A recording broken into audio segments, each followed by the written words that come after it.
Bom, Clarissa, Daniel, é um prazer reencontrá-los aqui em Tiradentes, né, nesse festival. A gente já tinha se falado no Festival do Rio. E, assim, estamos num ano que é histórico para o cinema brasileiro, né, com o Agente Secreto e todos os prêmios que a gente está concorrendo, que vai ganhar, se Deus quiser. Mas eu queria perguntar, assim, primeiro, para começar, sobre esse momento que o filme, porque a gente sabe que ele está previsto para estrear em maio e vai ser depois do Oscar, então o Frevezito vai estar muito grande, assim, né? Independente de se tiver ou não vitória. Eu queria começar comentando aqui o que vocês estão esperando desse frenesi todo, de como é que o público vai reagir, porque vocês já tiveram a reação do público no Festival do Uhum. Rio e na Mostra, então o que vocês vão esperar agora do Brasil inteiro, esse frenesi que pode ser causado com a herança de Narcisa? Acho muito legal, né, o momento assim do cinema brasileiro. Acho que muitas portas vão se abrir. Acho que a gente já está rodando muito tempo em festivais e circuitos. A gente tem muita gente na academia, né, brasileira. É, mas esse reconhecimento só está vindo realmente agora, né, assim. Então, eu acho que para o cinema brasileiro como um todo vai ser legal, assim, vai estar todo mundo com atenção. A gente, inclusive, vão anunciar agora daqui a alguns dias, mas a gente entrou no festival americano, que é o CineQuest em São José, é um festival bem legal, assim, considerado um dos melhores, assim, né, Cinema para independente. cinema independente nos Estados Unidos. A gente está super animado, a gente deve ir em março. E é isso, a gente está construindo essa rampinha, né, para o lançamento. E assim como, né, quando a gente lançou lá no Festival do Rio, a gente também tinha acabado de... Tava no final da novela, né, ali. Como a gente tá com a Paola, foi legal, porque eu acho que esse burburinho ali do final, né, também foi legal. É sempre legal, né, porque eu acho que chama a atenção da mídia, né, e ajuda, dá uma ajuda pro filme, assim. Então, acho que é isso. Acho que vai ser um bom momento, né, assim, pra gente, Daniel. Eu acho que essa questão do...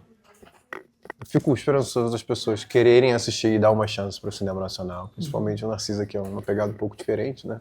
Cinema de gênero um pouco, com uma atriz muito grande, muito famosa no Brasil, e com vozes novas do cinema. Então eu fico esperançoso que depois do Agente Secreto as pessoas queiram arriscar um pouco mais e assistir mais filmes originais também, né? Que não são IPs anteriores, nada disso. Então eu fico bem animado, assim. Talvez a gente esteja até lá nos Estados Unidos no Oscar.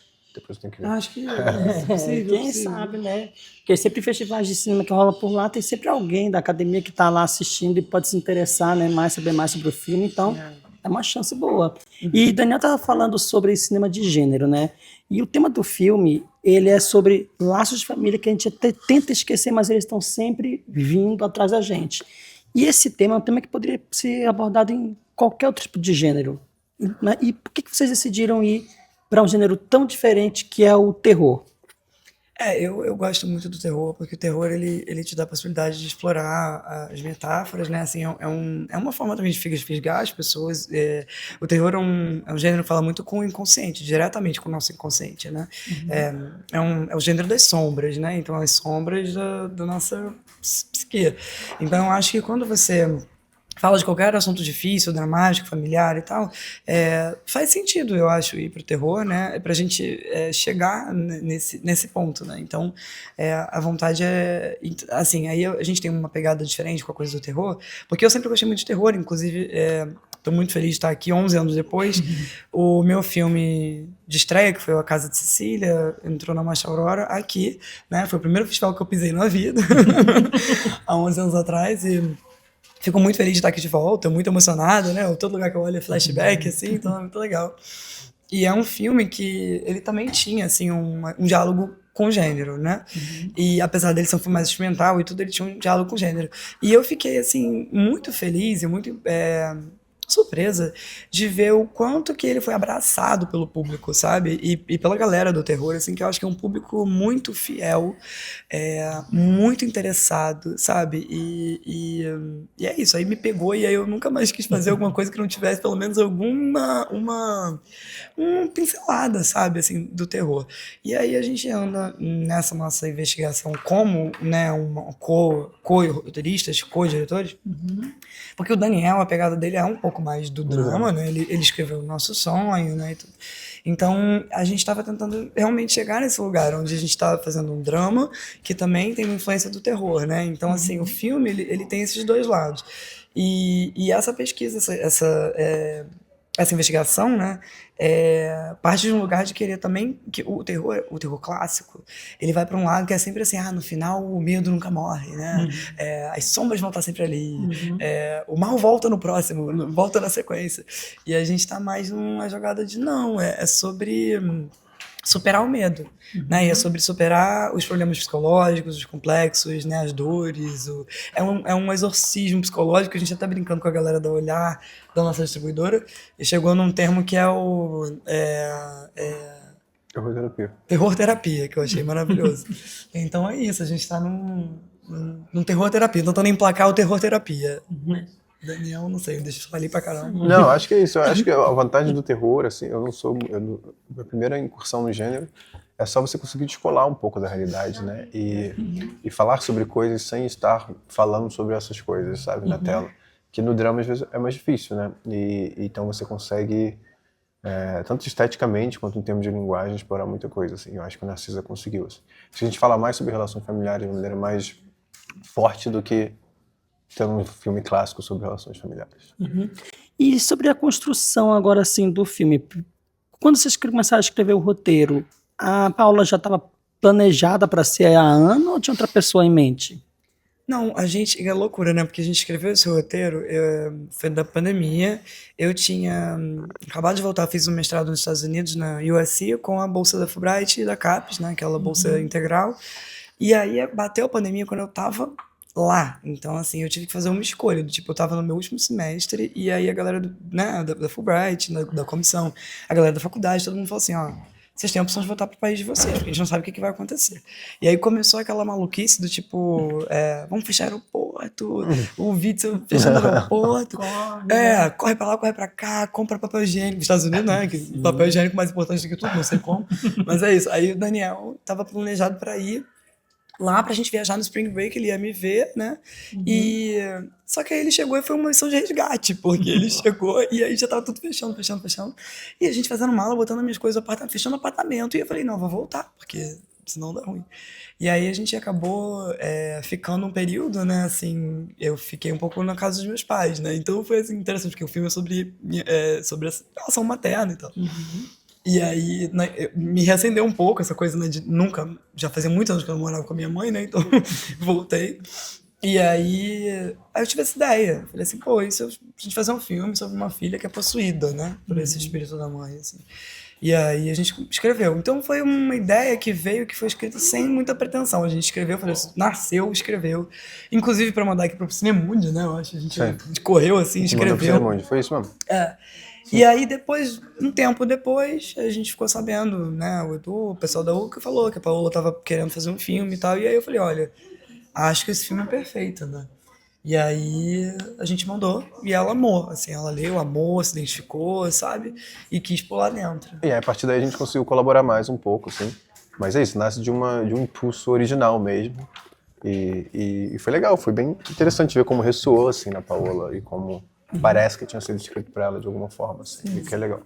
E uma das coisas também que o filme tem, assim, de importante também, são, além do elenco humano, tem também o elenco que é o ambiente. Então a gente tem a casa, o laço vermelho e principalmente a música, que para mim é um chiclete bordão, grudou e não sai. A marchinha maravilhosa. Exatamente. E aí, como foi a escolha desses três elementos que, de uma certa maneira, interagem ali na hora da cena, tanto o laço quanto a casa e a marchinha também? Sim. Eu vou começar pela marchinha, que foi a primeira, né? Quando a gente estava escrevendo o filme ainda, a gente começou a pesquisar sobre Virginia Lane, sobre as vedetes, que foram umas grandes inspirações pra gente. E aí a gente chegou nesse vídeo que chamava Mamãe Já Vem Aí, da Virginia Lane. Eu falei, não é possível. Aí a gente deu o play e a música era perfeita, porque era uma música assim que é quase terror mesmo, né? Assim, tem uma música, claro, que não tem nada a ver com terror, mas ela tem uma sonoridade, assim, que é quase um ponto, né? E aí a gente ficou, nossa, é perfeito isso, perfeito. Aí a gente já incorporou no filme e depois a gente conseguiu licenciar, então a gente ficou super feliz. E depois, na mesma pesquisa, a gente entrou na da Dalva, né, que é Amor de Mãe, que também é maravilhosa, assim, e também tem tudo a ver com o filme, né? Então, a gente acabou indo nas músicas relacionadas à mãe, né? E as marchinhas tem tudo a ver com o universo das vedetes. A coisa da arte, né? Acho que o papel muito importante é da nossa diretora de arte, né? Da casa, a Fernanda Teixeira. A busca da locação foi uma coisa muito importante, né? Porque além dos atores, a coisa mais importante do filme seria a locação. E aí a gente fez uma busca, a gente não estava querendo ficar naqueles mesmos lugares que todo mundo grava sempre, sabe? Porque às vezes você vai falar com os produtores de locação e a galera já tem um catálogo de locação. E aí a gente tava assim, poxa, mas não estamos querendo fazer isso, né? Vamos achar um lugar novo. Aí a Amanda, nossa produtora, Amanda Amorim, né? E com a ajuda do Léo, eu acho, né? Léo West, também produtor da URCA. Acho que eles mandaram uma associação de moradores de Santa Teresa, alguma coisa. E aí apareceu, né, o pessoal morava na casa e tudo. E aí eles saíram pra gente gravar. É uma casa famosa, né, de um arquiteto, assim, que eu até esqueci agora o nome do arquiteto. Sim. Mas é uma casa, assim, muito linda. Icônica, eu acho que foi bem importante. E o outro pedaço foi a Fernanda, né? Quer falar um pouquinho? Pra não falar porque sozinha? a gente estava sempre, como a Clara está dizendo, procurando a casa ideal, e a gente não encontramos a casa ideal em estrutura, mas ela precisava ser, né, endereçada, né? E a Fernanda comprou esse barulho de criar uma casa ideal com a gente, que acho que ela é uma das únicas pessoas capazes de fazer isso, assim, no Brasil. E aí ela fez, e ficou incrível, assim. Então a casa era um organismo vivo o tempo todo, muito menos do que um set, eu acho. Porque pra onde você apontasse a câmera, era uma casa, sabe? A gente montou a casa na Narcisa de verdade, né? A casa tipo, tava do zero. Que era a casa inteira montada ao mesmo tempo. Né? Então foi uma experiência legal que veio da Fernanda, assim, né? E por último, o Laço. É uma coisa que veio já nos tratamentos finais, assim, eu acredito, depois de conversar com a Paola e vendo essa... De novo, acho que traz aquela pergunta do terror e do drama, assim, sabe? Eu acho que cabia o espaço de um símbolo que representasse esse laço sanguíneo, de alguma forma, né? Então, acho que é legal, porque são coisas que a Martinha estava lá desde o início, o laço veio ainda na página, e a casa só existiu 2 dias antes da gente gravar. Foi quando a gente viu a casa e confiando na visão da Fernanda, que confiava na nossa visão. Então, foi bem legal, assim, foi uma jornada. E uma coisa também que é importante ressaltar, também a questão da casa, que é assim, se a gente for pegar, por exemplo, aqui Tiradentes. Tiradentes tem muitas casas que poderiam servir claramente de cenário, então acho que a importância de escolher um bom local para servir de locação ajuda muito na hora de contar a história.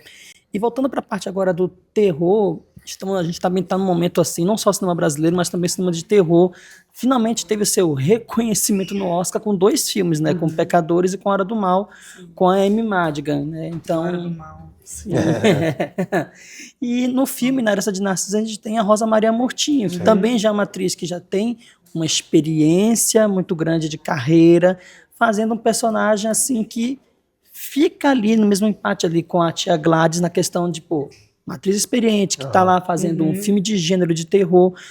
Como é que foi planejar esse personagem, encontrar a Rosa Maria e como é que foi gravar com ela? Foi incrível, né? É uma atriz, assim, um patrimônio brasileiro, assim, eu acho ela maravilhosa. Primeiro, assim, A Hora do Mal foi um dos meus favoritos desses últimos anos. Eu achei impecável, assim. E justamente essa figura, né, meio clown ali da bruxa, me inspirou pra caramba, assim, sabe? Eu acho que a Rosa Maria, a gente tinha algumas possibilidades, né, de elenco, assim, a gente queria que fosse uma senhora com bastante idade, porque a cena, né, sem dar spoiler, queria falar dessa fragilidade, né, de tipo, você tem o filme todo, né, vendo ali aquela mulher, né, jovem, sempre linda, sempre jovem, e a gente queria mostrar a fragilidade. E aí eu levantei uns nomes, a gente foi pensando, né? E aí eu pensei, acho que a Rosa Maria também tem essa representação um pouco da vedete, né? Porque ela tem esse peso, né? Ela não foi necessariamente vedete, mas ela é uma mulher muito, muito bonita, né? Que já foi muito considerada, assim, na época dela, né? Uma das maiores atrizes brasileiras e mais lindas, né? E tudo. Então, acho que tem uma coisa, assim, muito específica ali da Rosinha, que ela traz, ela tem essa alma, ela tem esse espírito da vedete, sabe? Ela tem essa luz da vedete. E aí a gente falou, eu acho que vai ser bem legal.